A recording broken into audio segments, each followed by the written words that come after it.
Recently, people share me a live video of a lady who took her children, who relocate with her children back to Africa, to Nigeria to be precise. I know when they share a live video like that, maybe they want you to maybe talk about. Sometimes people also cut the clips and send to me. Maybe they just want me to talk about it. Yeah, because we cover most of the things that are happening in Germany, especially their laws. Yeah. Now, the truth is, Germany does not really care the way some of you are putting it. They don't care if you take your children to space or you take your family to Jerusalem. They don't care. Now, the people that care are the people who are maybe having some 1 or 2 contacts with the children. Like, for example, the school and the hospital. Yes, or the doctor. Now, for children who are under 12 years, they are having regular checkup. They are having their U1, U2, blah, blah, blah. So the school will call. If only you do not go to the school and inform the school that you are relocating back to Africa with your children. If you went to the school and tell the school that, no, I'm going back to Africa with my children, we are relocating, we are not going to come back, they're just going to remove your child's name from the school register and everything, and they will know that you have relocated back with your children to Africa. But if you do not inform them, they have the right to call you and ask you when the children are coming back to school, especially now that schools are resuming. They are going to call you. They are not calling you because they are forcing you to bring the children. They are calling you because it is a protocol for every kindergarten or school or primary or whatsoever, actually, to check on their student if they are not coming, especially if they have not given any reasons why they are not coming, like they're in the hospital, they are sick, or they traveled. It is obvious for the school to call and ask why the children are not coming to school. It's not because they are forcing you to bring your children or you are so relevant to them. Number 2 is the doctor. If it happens that the children were having some outstanding, maybe doctor control, hospital control, and the rest, and then they are not there, the doctor might call.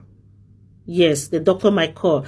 Number 3, if you're somebody who is under social, that sometimes they'll check on you once in a while, they might call up to check on you. They might call to check on you. It's not because they are forcing you to come back to Germany, or it's not because you're so important to them. Now, let's leave that side. That is just a general stuff. The next thing is, she said in the when she was at the airport, it was difficult for her to travel and the rest. Yes. If you are somebody who is having children here in Germany, and then you are not married to the father of the children, it means either you people are having joint custodial rights, or you are having 100% of that custodial right, which is called in German Sorgerecht. Now, it's either you're having 100% Sorgerecht, or you're having 50% Sorgerecht. That's rights of care, parental rights. So, now, if you're having 50-50 Sorgerecht, it is the authority will not allow you to travel unless you produce a power of attorney stating that the father has allowed the children to travel with you. That is the truth. I travel all the time with my children, so it's not a big deal. Nobody has ever asked me that kind of stuff, and I know some of the documents to put in place before I even travel. So if you're having 50-50 Sorgerecht, that's custodial right, parental custody right with the father, the people at the airport are going to ask you for a Sorgerecht, a power of attorney showing that the father has given you the authority to travel with the children. It's not like they wanted to block you. It's not like they wanted to say, hey, you are not going to travel. No, it is not like that. People travel every day with their children here in Germany. People relocated every day with their children outside Germany. I know like 6 people who have relocated with their children. But you just have to take some of these measures in order not for you to feel embarrassed at the end of the day. Yeah.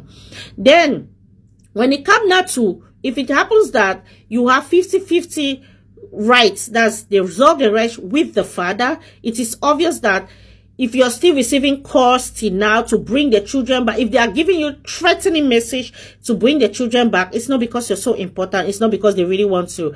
No, it's because the father of the children has reported to you, to the authorities, that maybe you have taken the children out of the country without his consent. Yes. The father has reported to you that you have taken the children out of the country without his consent. That is why they are threatening you to bring the children back. They are asking you to bring the children back because he also have a right So if the father gave you an authority to take the children to relocate with the children, that's a power of attorney to relocate with the children back to Africa, you just present it to them, they are not going to disturb you. But if the father do not, and then you went with the children to Africa, the father is the one that is making them to call you, not that they are calling you because you are important. No, they don't want it. They are not calling you because they want you to bring the children back. They are calling you because they think that you have infringed the rights of the other father. Which is something that when the father come and report like that, it's obvious. It's very, very but normal for them to call. Because one thing I've noticed with us, Africa, is that most times, most of us come to Europe and other part of the world and benefits of maybe of some certain things.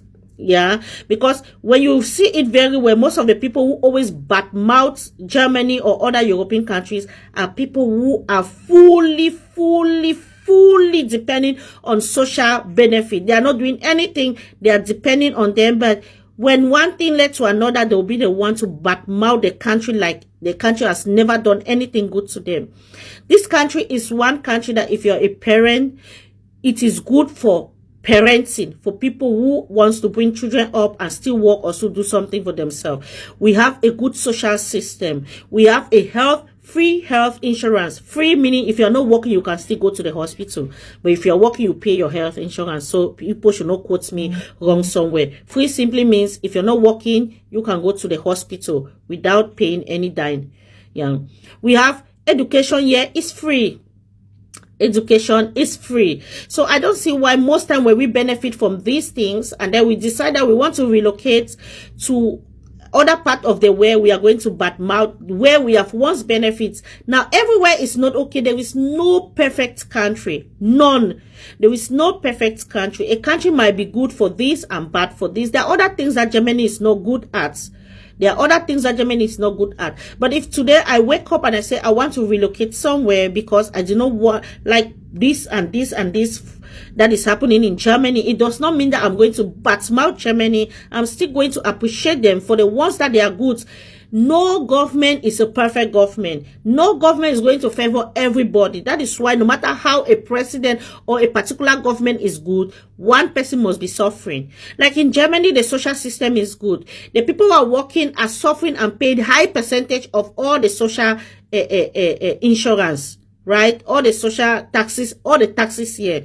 They are crying. Why those who are not working are enjoying, right? Because that is how it is. Some laws can never tally.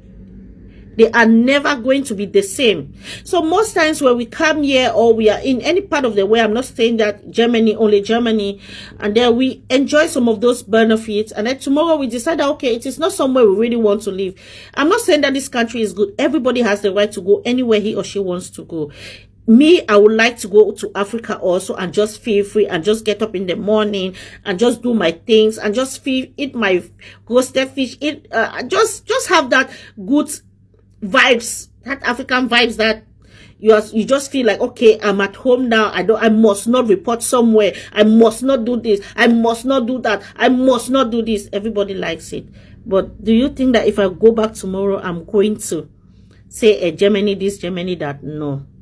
Now, my dear sister or brother or people who are like trying to consider taking their children back home, if you take the relevant step, like reporting to the children's school, reporting to the doctor, giving all information that you are relocating, nobody is going to call you to ask you anything.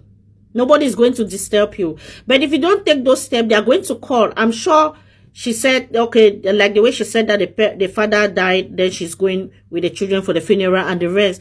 It is obvious for the school to call back to ask, okay, are you not back? Will the children not start school? It's not like you're so important that the school wants you back, that Germany wants you back.